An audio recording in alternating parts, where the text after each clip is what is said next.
FBI agents took the stand in the case of a Galway man accused of trying to build a death ray device that would take out Muslims. Two agents admitted on the stand in Albany federal court that they didn't know at first if Glendon Scott Crawford was serious when he talked about creating a mobile X-ray device. They say they were trying to figure that out when they kept contacting Crawford, even offering to provide components so that he wouldn't go elsewhere for them. Crawford's attorney says his client was targeted and that without the FBI's participation, there was no crime. We asked our legal analyst, Albany attorney Paul Darrow-Haneshian, about the difficulty that the government faces in convincing the jury that this was not a put-up job.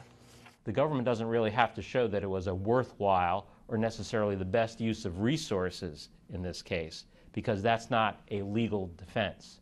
But it's an argument that maybe will sway a juror or some jurors in this case. Darrow-Haneshian went on to say that the law focuses not on what the person ultimately did, but what he believed he was doing.